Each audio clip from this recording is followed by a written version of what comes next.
90%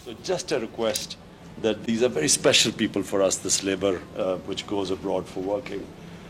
And imagine leaving their family and children behind who work hard, send their money back. And we would, a special request from them that, you know, please, sometimes they face hardships and we would like you to look upon them as your own people. They basically, we feel that this close affinity to Saudi Arabia, we feel that your people are brothers, and we would just like you to have that same feeling for them. Thank you very much.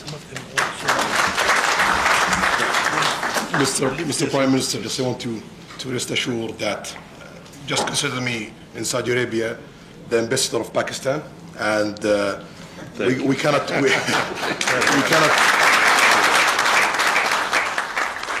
say no to Pakistan. Whatever we can do, we will deliver that. Thank you.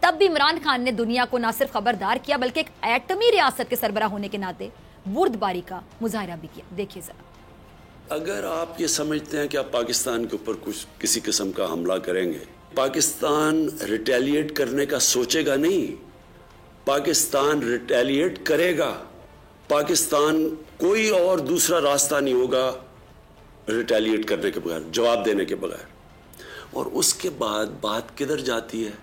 ہم سب جانتے ہیں کہ جنگ شروع کرنا آسان ہے, شروع کرنا تو جنگ انسان کے ہاتھ میں ہوتی ہے, لیکن جنگ ختم کرنا انسان کے ہاتھ میں نہیں ہوتی. عمران خان صاحب کے اس بیان پر بھارت کے اندر سے ان کو سراہا گیا اور ان کے متعلق بھارتی سپریم کورٹ کے سابق جج کا کیا کہنا تھا, ذرا یہ کلپ بھی دیکھیے. پاکستان نے بھارت کو منہ توڑ جواب دے کر نہ صرف یہ بتایا کہ پاکستان کے سرحدی حدود کی خلاف ورزی کرنا بھارت کی سب سے بڑی غلطی ہوگی, بلکہ دنیا کو یہ بھی باور کروا دیا کہ پاکستان جنگ کا خواہش مند نہیں ہے. پاکستان نے باقاعدہ پیغام دیا کہ پاکستان جنگ کا خواہش مند بالکل نہیں ہے. پاکستان جنگ کے حق میں ہے ہی نہیں, کیونکہ جنگ کسی مسئلے کا حل ہوتا بھی نہیں ہے, اور اگر جنگ ہوئی تو پوری دنیا اس کی لپیٹ میں آئے گی.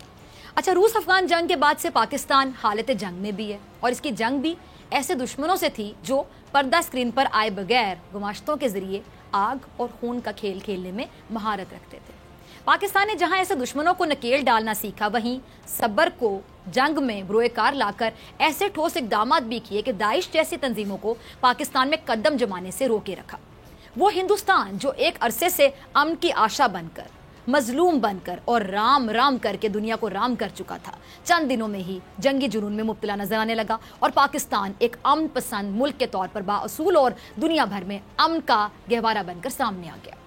کچھ سالوں پہلے تک جو بین الاقوامی اخبارات پاکستان کے خلاف خبریں شائع کرتے رہے, پاکستان کو دہشت گرد ریاست بنانے کے در پہ بھی تھے, ان اخبارات میں ہی پاکستان کی امن کے لیے کوششوں اور دہشت گردی کے خلاف دی جانے والی قربانیوں کا اعتراف کیا جانے لگا.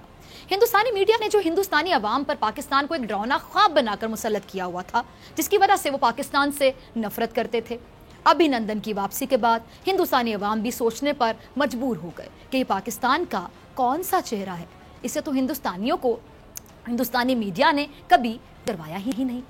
سونے پر سہاگا یہ ہوا کہ کئی سالوں بعد پاکستان کا اقتدار ایک ایسے شخص کے ہاتھ میں آیا جو اقوام متحدہ گیا تو اس نے نہ صرف پاکستان کا بلکہ اسلام اور کشمیر کا مقدمہ بھی بھرپور دلائل کے ساتھ لڑا. دیکھیے ذرا.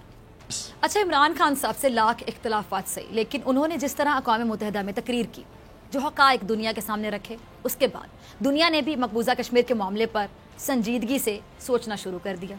اسلاموفوبیا کے خاتمے کے لیے ترکی اور ملیشیا نے آگے بڑھ کر عمران خان کو ویلکم کیا, پاکستان کا دورہ کیا. حال ہی میں ترکی کے صدر طیب اردگان نے پاکستان کا دورہ کیا اور مسئلہ کشمیر پر مکمل ساتھ دینے کی یقین دہانی بھی کروائی. ذرا ایک کلپ بھی دیکھیے. پاکستان نے کبھی بھی اپنے آپ کو اجنبی ملک میں محسوس نہیں کرتا ہوں. اس وقت اپنے گھر میں ہیں اور اپنے ہی گھر میں آپ کے ساتھ ہیں. ترکی اور پاکستان جیسے برادرانہ تعلقات دنیا میں شاید ہی کسی ممالک یا اقوام میں دیکھنا نصیب ہو. ترکی اور پاکستان کے تعلقات شاعر اعظم محمد اقبال اور قائد اعظم محمد علی جناح کے قیمتی ورثے ہی کے نتیجے میں موجودہ دور تک پہنچے ہیں. ماضی کی طرح مستقبل میں بھی ہم پاکستان کا بھرپور ساتھ دینے کا سلسلہ جاری رکھیں گے. اچھا, ایک طویل عرصے بعد پاکستان کی حکومت نے سپر پاور کو یہ بتایا کلیئرلی کہ اب ڈو مور نہیں بلکہ نو مور, بلکہ اب آپ کو کچھ کرنا ہوگا. اب امریکہ کو پاکستان کی کوششوں کا, کاوشوں کا, قربانیوں کا اعتراف کرنا ہوگا. اب امریکہ کو پہل کرنا ہوگی. پاکستان نے امریکہ کی جنگ میں اتحادی بن کر غلطی کی اور امریکہ پاکستان کو تنہا چھوڑ کر چلتا بنا. پاکستان نے دہشت گردی کے خلاف وہ طویل اور کامیاب جنگ لڑی, طویل بھی اور کامیاب بھی, جس کی زد میں آ کر بڑے بڑے ملک تباہ و برباد ہو گئے.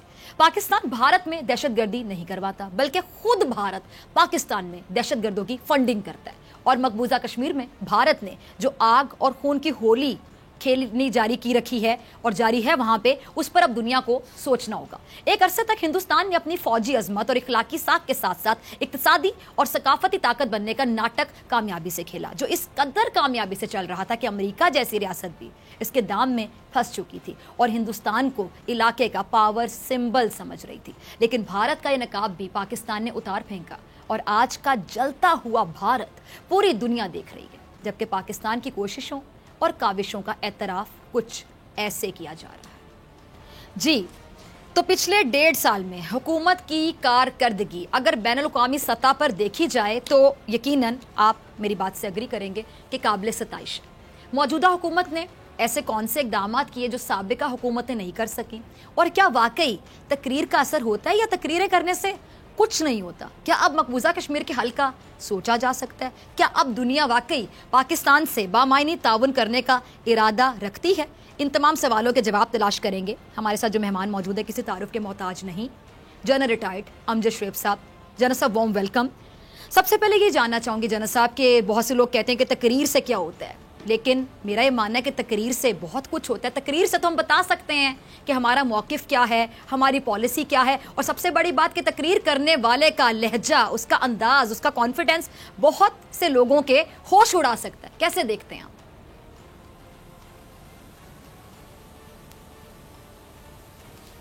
بسم اللہ الرحمن الرحیم۔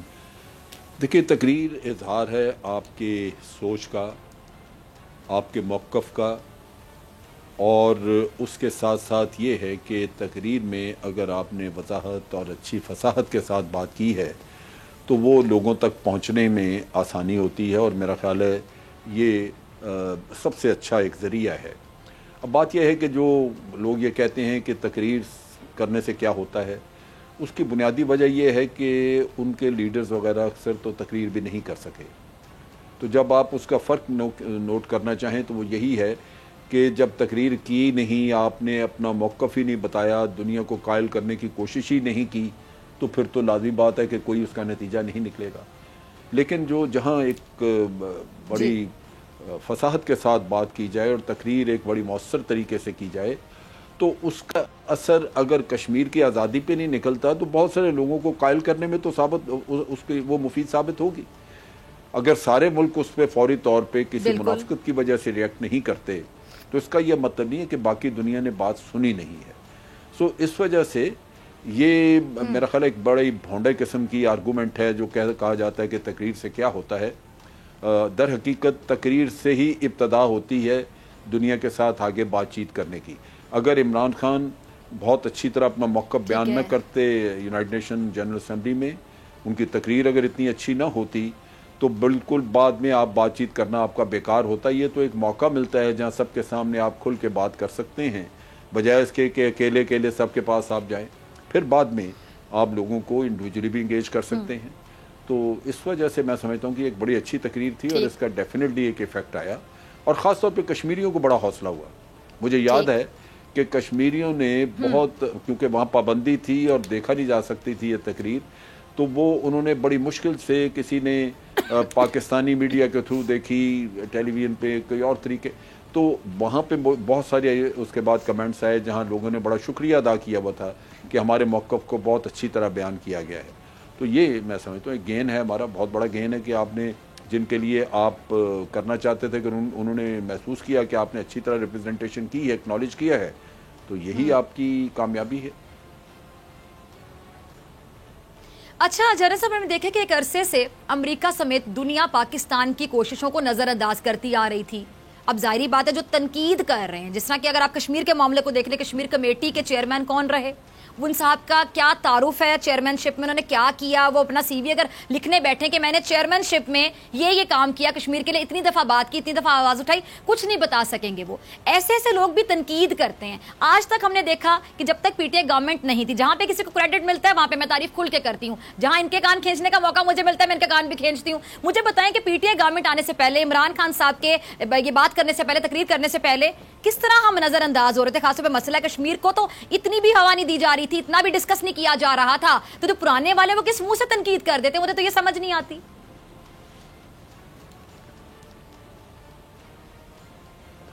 دیکھیں، کشمیر کا مسئلہ جہاں تک تھا، وہ ایک ایسا مسئلہ تھا جہاں کشمیری بیچارے قربانی دے رہے تھے، وہ آزادی کی اپنی ایک جنگ لڑ رہے تھے اور ایک بہت بڑی تحریک تھی. برہان وانی کی قربانی کے ساتھ دوبارہ وہ بڑا زور شور سے کام شروع ہوا. لیکن پچھلے حکمرانوں کی آپ کارکردگی دیکھیے کہ ان کی خاموشی اور بالکل ہی ناکارہ کارکردگی کی وجہ سے بھارت یک طرفہ دنیا کو کہتا رہا کہ پاکستان دہشت گردی کراتا ہے، اور کشمیر میں آزادی کی تحریک نہیں بلکہ پاکستان کی پھیلائی ہوئی دہشت گردی ہے. اس سے پاکستان کا امیج اتنا خراب ہوا دنیا، یعنی یہ اتنے دکھ کی بات ہے کہ 70-80 ہزار لوگ ہمارے مارے گئے، $150 بلین کی ہماری اکانومی کو سیٹ بیک ہوا. اس کے باوجود دنیا ہمیں ہی نفرت سے دیکھتی رہی اور ہمیں انڈین پروپیگنڈے کی وجہ سے سمجھا جاتا رہا کہ ہم ٹیرر سپانسرز ہیں. یہ میں سمجھتا ہوں بہت بڑا نقصان ہوا. آج کشمیر کے اوپر جو سوچ ہے وہ تھوڑی بدلتی نظر آ رہی ہے. حکومت نے بات کرنی شروع کی تو نظر آتا ہے کچھ لوگ سمجھ رہے ہیں کہ کشمیر کے اندر ایک آزادی کی تحریک ہے جو کشمیری خود چلا رہے ہیں، پاکستان نہیں کر رہا. پاکستان نے بار بار، ہمارے وزیر اعظم نے کہا کہ بھارت فالس فلیگ آپریشن کرتا ہے اور اس کا آسرا لے کے پھر کشمیریوں کو بھی بدنام کرتا ہے اور پاکستان کے اوپر بھی چڑھائی کے لیے بہانہ ڈھونڈتا ہے. تو یہ وہ چیزیں ہیں جو کہ پچھلی حکومت کو بھی کرنی چاہیے تھی تاکہ پاکستان کے اوپر یہ لیبل نہ لگتا، لیکن بدقسمتی کہ انہوں نے نہیں کی.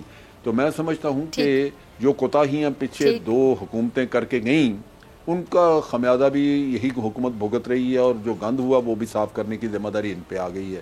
بہرصورت اب حالات کچھ بدلتے نظر آ رہے ہیں. جیسے یونائٹڈ نیشن کے سیکرٹری جنرل یہاں آئے تو انہوں نے اکنالج کیا کہ پاکستان جو ہے یہ اب ٹیررزم سے ٹورزم کی طرف بڑھ رہا ہے، کامن ہے آپ کے ہاں. اور اس نے بڑا واضح کہا کہ دنیا نے اتنی اچھی طرح پاکستان کی کوششوں کو نہیں سراہا جتنے کہ یہ حقدار تھے. تو میں سمجھتا ہوں یہ ایک اکنالجمنٹ ہے اور یہ میسج جائے گا دنیا کو، اور بھارت کا نیریٹو آہستہ آہستہ جو ہے وہ شکست خوردہ ہوگا. اچھا، اس میں آپ ہماری خارجہ پالیسی کو کیسے دیکھتے ہیں؟ ڈیفینیٹلی اس کا بھی کردار ہوگا. ہماری فارن پالیسی، سفارت کاری، ہمارے فارن منسٹر، ظاہری بات ہے فارن منسٹر کا دبنگ ہونا، ان کا جو جس طرح وہ اپنے آپ کو پریزنٹ کرتے ہیں، پورے کیس کو پریزنٹ کرتے ہیں، پاکستان کی نمائندگی کرتے ہیں، ان کو آپ کتنا کریڈٹ دیں گے؟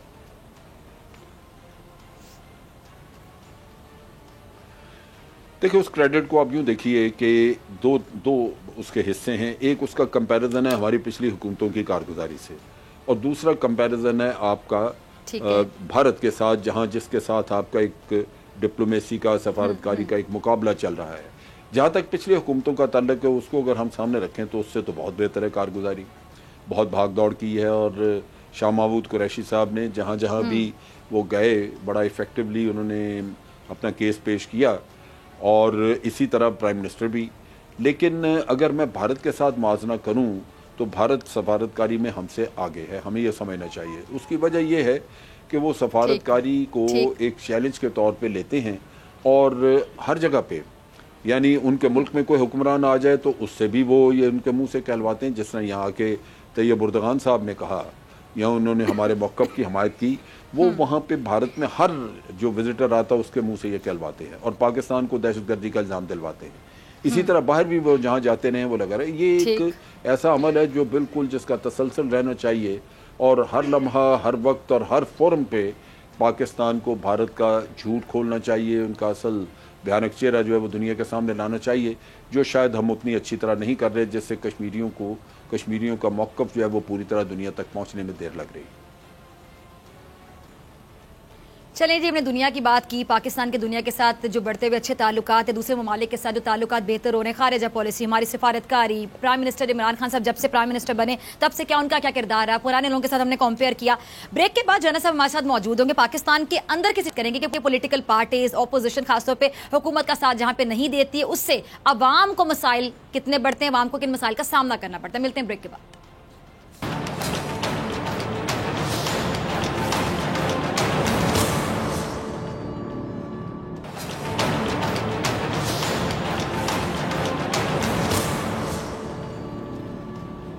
ویلکم بیک ناظرین، آپ دیکھ رہے ہیں ایسے نہیں چلے گا. میں ہوں آپ کے ساتھ ڈاکٹر فضا اکبر خان، اور ہمارے ساتھ موجود ہیں جنرل ریٹائرڈ امجد شعیب صاحب. جنرل صاحب ایک بار پھر سے وارم ویلکم. آج ایکچولی میرا گلا خراب ہے تو ناظرین بھی کہہ رہے ہیں فضا کو کیا ہو رہا ہے، میں سے بولا نہیں جا رہا. اچھا جنرل صاحب، آپ کی طرف آنا چاہوں گی. اب ہم ملک کی اندرونی سچویشن کی بات کرتے ہیں، ہم جو ملک کے اندر کی سچویشن ہے اس کی بات کرتے ہیں.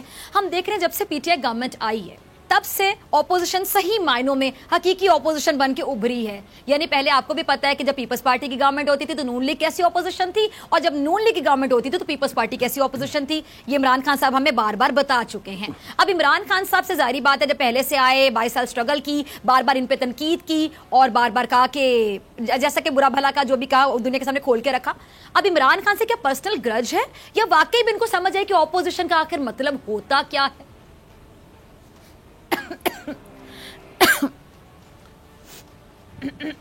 فضا, یہ سمجھنے کی بات ہے. آپ نے دیکھا کہ جیسے آپ نے خود ہی کہا کہ زرداری صاحب کے وقت میں نون لیگ ایک فرینڈلی اپوزیشن تھی, بہت ہی فرینڈلی اپوزیشن تھی, سوائے ایک وقت کے جب کہ پنجاب میں گورنمنٹ کو گرایا گیا اور سلمان تاثیر صاحب کو وہاں پہ چارج دیا گیا اس گورنر, تو اس دوران میں چند ایک جلسے کیے شہباز شریف صاحب نے جس میں انہوں نے کہا تھا کہ میں پیٹ پھاڑ کے پیسے نکالوں گا اور لاڑکانے کی سڑکوں پہ گھسیٹوں گا. بالکل, وہ ایک سڑکوں پہ گھسیٹوں گا چھوٹا موٹا شور شرابہ تھا. اس کے بعد آپ نے دیکھا وہ بھی ختم ہو گیا. اور پھر اس کے بعد جب پی ایم ایل این کی گورنمنٹ آئی تو پیپلز پارٹی کی جو اپوزیشن تھی وہ آپ نے دیکھا کہ انتہائی فرینڈلی. اس دور میں اگر اپوزیشن کی تو عمران خان نے کی تھی اور کسی نے نہیں کی.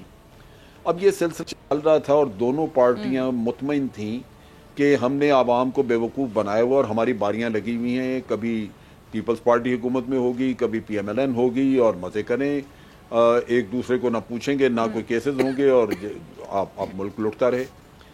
ان کے وہم و گمان میں بھی نہیں تھا کہ کوئی تیسرا شخص یا تیسری پارٹی بھی آ کے حکومت بنا سکتی ہے. جیسے یہ آئی تو دونوں پارٹیوں کے پاؤں کے نیچے سے زمین نکل گئی.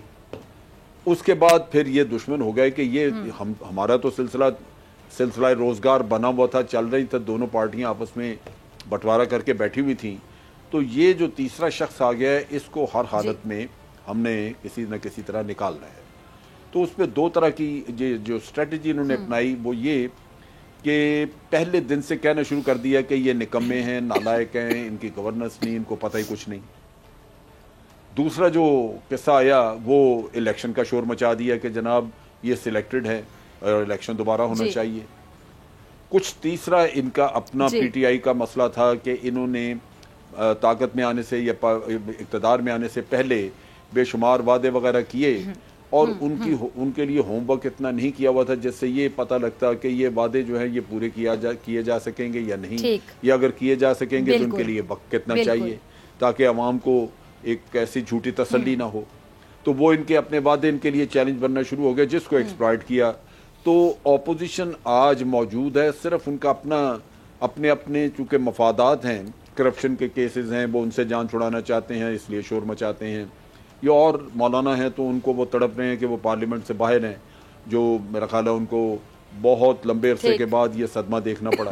تو ان چیزوں کی وجہ سے اپنے مفادات اور اس کے لیے تڑپنا جو ہے وہ اپنی جگہ پہ موجود ہے, لیکن کوئی بھی آج اتنا مضبوط نہیں ہے کہ وہ حکومت کو اٹھا کے باہر پھینک دے. اس کے لیے ویسے بھی پولیٹیکل انسٹیبلٹی کریٹ نہیں کرنی چاہیے, لوگوں کو صبر کرنا چاہیے, اور اگر کسی کو آپ نے نکالنا ہی ہے تو اس کے لیے جو آئینی رستے ہیں ان کا اختیار کریں, ورنہ آج آپ کسی کو غیر آئینی طریقے سے نکالیں گے کل وہ آپ کو نہیں بیٹھنے دے گا من سے.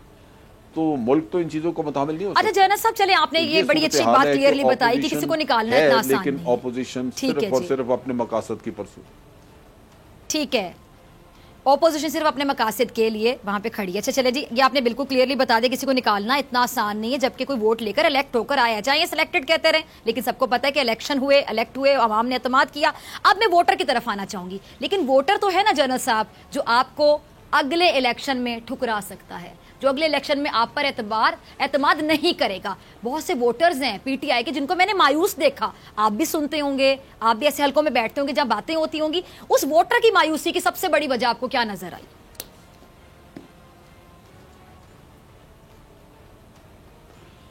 دیکھیں, ووٹر کی جو مایوسی کی وجہ ہے میں سمجھتا ہوں وہ بھی ایک انجینئرڈ ہے. ایک تو بنیادی جو مسئلہ نظر آتا ہے وہ تو مہنگائی کا ہے کہ آپ نے آئی ایم ایف کے کہنے پہ بجلی, گیس اور پیٹرول وغیرہ کے ریٹ بڑھا دیے. اس کا عام آدمی کی زندگی پہ کچھ نہ کچھ اثر پڑتا ہے. پیٹرول کے ریٹ بڑھ جائیں, تو بسوں کے کرائے بڑھ جائیں گے, اور اگر آپ بجلی کا ریٹ بڑھاتے ہیں تو ہر کسی کو گھر میں بجلی استعمال کرنی ہے, وہ اس کو پیسے دینے پڑیں گے.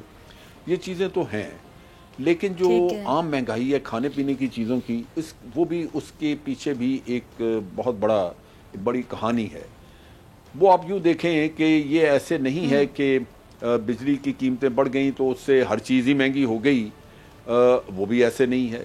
بلکہ ہوتا یہ ہے کہ یہ جو گورنمنٹ سے جو اپوزیشن میں لوگ ہوتے ہیں یا ان کے ساتھ ملی ہوئی مافیاز ہوتی ہیں, جب وہ سوچتی ہیں کہ ہم نے اس گورنمنٹ کو بدنام کرنا ہے یا اس گورنمنٹ کو ہم نے کو سیٹ بیک دینا ہے, تو وہ پھر اس طرح کے حربے اختیار کرتی ہیں, جس سے کہ یعنی آرٹیفیشل شارٹیج پیدا کر دی آپ نے کہیں نہ کہیں. یعنی جنرل صاحب ہم کہہ سکتے ہیں کہ مہنگائی آپ کہنا چاہ رہے سازش ہے, سے غائب ہو گئی اور قیمتیں اپنی مرضی کی لگا لیں. مہنگائی جو ہے وہ کچھ تو آئی ایم ایف والے اقدامات کی وجہ سے ہے, لیکن کچھ سازش کا ایلیمنٹ بھی ہے. آپ اس کو یوں دیکھ لیں کہ, اور پھر نیشنل کیریکٹر بھی. نیشنل کیریکٹر میں 2 چیزیں آپ کو کوٹ کرتا ہوں کہ جب یہ گیس کا ایشو آیا, ابھی کراچی میں لیکیج ہوئی اور اس سے لوگ گیس ماسک ڈھونڈ رہے تھے, تو دکانداروں نے گیس کے ماسک کی قیمت ڈبل کر دی. یعنی انسانی جانوں کے اوپر کھیل گئے, بجائے اس کے کہ وہ فری لوگوں کو سپلائی کرتے کہ جان بچتی لوگوں کی, انہوں نے قیمتیں ڈبل کر دی.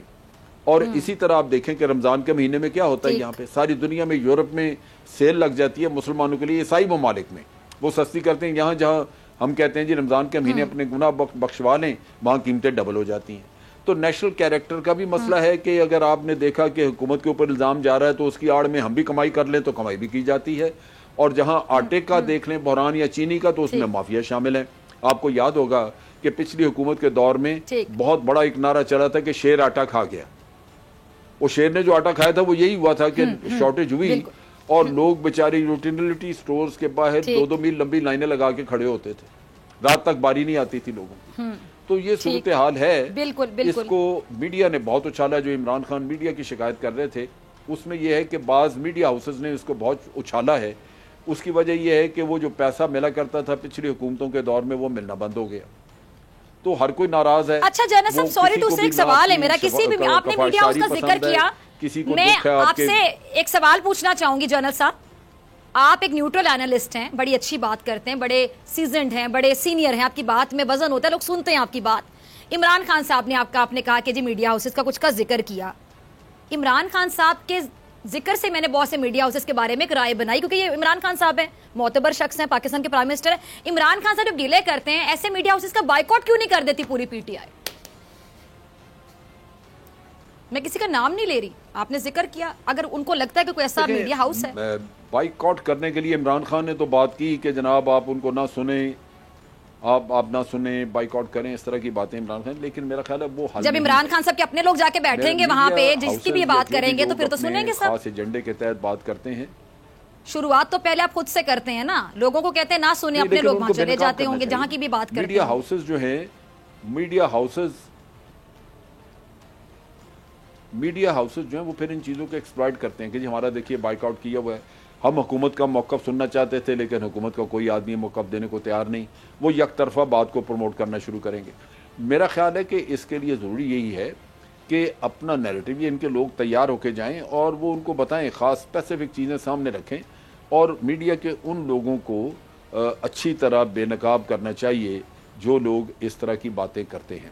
ان کو دکھایا جانا چاہیے کہ دیکھیں اس وقت آپ سوئے ہوئے تھے جب نواز شریف صاحب کے وقت میں 70 روپے کلو یا 100 روپے کلو ٹماٹر بک رہا تھا, اس وقت آپ نہیں بولے, آج آپ بہت زیادہ شور مچا رہے ہیں.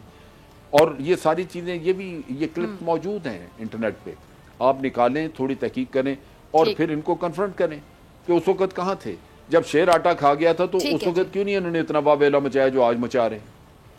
اس وقت بھی لوگوں کے لیے مسائل تھے. تو یہ وہ چیزیں ہیں جو ان کو بے نقاب کرنے کی ضرورت ہے, ان لوگوں کو چہرہ ان کو آئینہ دکھانے کی ضرورت ہے جو ان کو کرنا چاہیے. ٹھیک ہے جی جنرل صاحب, بہت شکریہ آپ کے وقت کے لیے, آپ کے تجزیے کے لیے. مجھے بریک پہ جانا ہے, بریک سے آنے کے بعد صدیق جان کی بڑی خبر.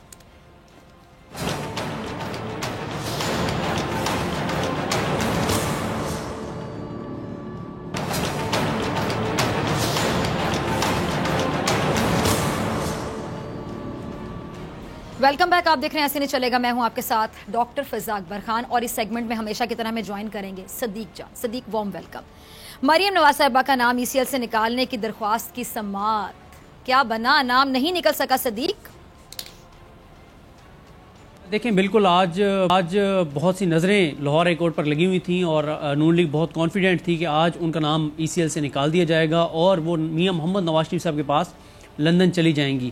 اور لیکن آج میں آپ کو بتاتا ہوں کہ جو ہمارے ناظرین ہیں جو دیکھ رہے ہیں ان کو بھی ہم اگر بتا سکیں کہ اس میں 3 ایشوز ہیں جو ان کی درخواست ہے کہ ان کا نام ECL سے نکالا جائے. پہلا ایشو تو یہ ہے کہ ان کا نام ECL میں جو ڈالا گیا تھا وہ جب ایون فیلڈ میں ان کو سزا ہوئی تھی اور نواز شریف صاحب کے ساتھ اپنے والد کے ساتھ جرم میں ان کی معاملت کرنے پر ان کو سزا ہوئی تھی, تو اس وقت وفاقی حکومت نے ان کا نام ECL میں ڈال دیا تھا. پھر دوسرا ان کا معاملہ یہ تھا کہ جب چودھری شوگر ملز کیس میں ان کی گرفتاری ہوئی اور اس گرفتاری کے بعد انسانی ہمدردی کی بنیادوں پر انہوں نے جو درخواست دائر کی اور بعد میں پھر اس کو میرٹ پہ سنا گیا اور اس میں ان کو جو ضمانت دی گئی تھی وہ مشروط ضمانت تھی, اس میں ان کا پاسپورٹ رکھ کر اور ان کو ضمانت پر رہا کیا گیا تھا. اور اب تیسری جو ان کی درخواست ہے لاہور ہائی کورٹ کے پاس, وہ یہ درخواست ہے کہ نواز شریف صاحب کی جو میڈیکل رپورٹس ہیں ان میڈیکل رپورٹس کو بھی مریم صفدر صاحبہ کی ضمانت کی یہ جو نام ECL سے نکالنے کا معاملہ ہے اس میں ان کو اس کا حصہ بنایا جائے. اب ایک تو پہلے اس پہ بھی ایک سوال اٹھایا گیا ہے کہ جو ان کا نام ECL میں ڈالا گیا تھا وہ کیونکہ وہ جوریسڈکشن اسلام آباد ہائی کورٹ کی بنتی ہے اور یہاں پہ کیونکہ احتساب عدالت اسلام آباد سے ان کو سزا ہوئی تھی اور اس کے تناظر میں ڈالا گیا تھا, تو پہلے تو جوریسڈکشن پہ بھی بات ہوتی رہی. دوسرا جو اس میں ایشو ہے وہ یہ ہے کہ لاہور ہائی کورٹ نے ان کو جو ضمانت دی تھی چودھری شوگر ملز میں کیس میں, اس میں ان کو مشروط ضمانت دی تھی, یعنی انہوں نے اپنا پاسپورٹ جمع کرایا تب ان کو ضمانت دی. تو اب لاہور ہائی کورٹ کا ایک اور بینچ, 2 رکنی بینچ, کیسے یہ کہہ سکتا ہے کہ ان کو جو ہے وہ ان کا پاسپورٹ واپس کر دیا جائے, کیونکہ اب لاہور ہائی کورٹ کے 2 رکنی بینچ کا جو فیصلہ ہے, جو ججز کا فیصلہ ہے, اس کو سپریم کورٹ ہی ختم کر سکتی ہے. تو یہ بھی ایک قانونی نقطہ ہے جس کے اوپر بحث ہونا ہے. اور تیسرا جو معاملہ ہے جو یہ چاہتے ہیں کہ نواز شریف صاحب کی جو ضمانت, جو نواز شریف صاحب کی میڈیکل رپورٹس ہیں وہ مریم صاحبہ کے کیس میں بھی اس کیس کے ساتھ اٹیچ کر دی جائیں.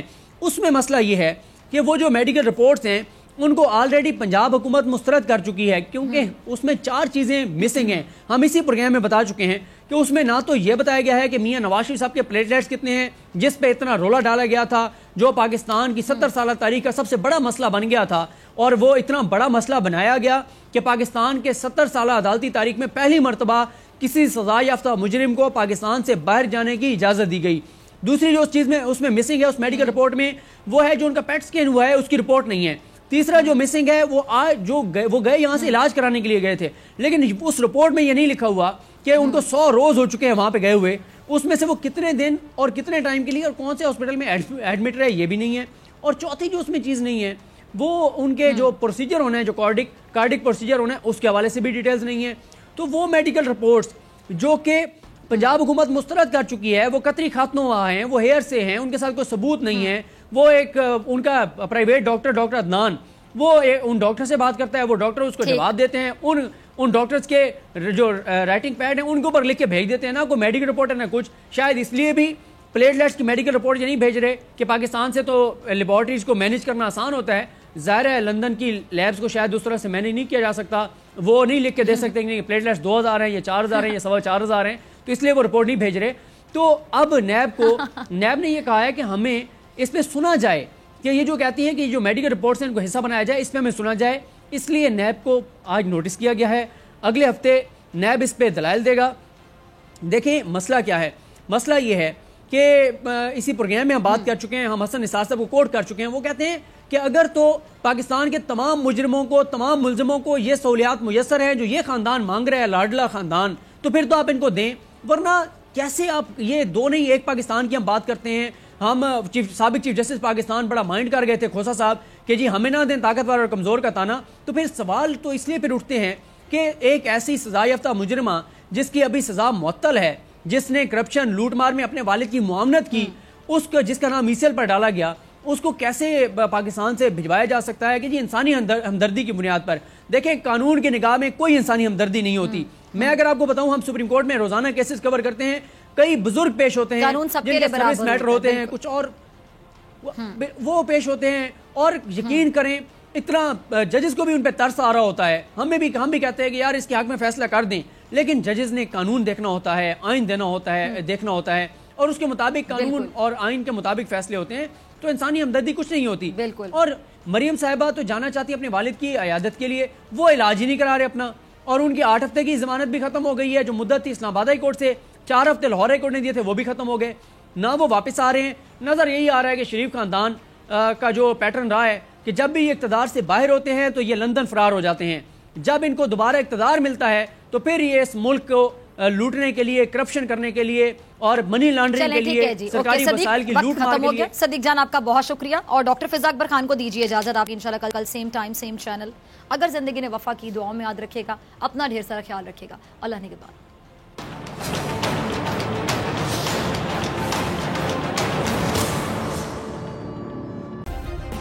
سبسکرائب کریں اور بیل دبائیں تاکہ کوئی خبر رہ نہ جائے.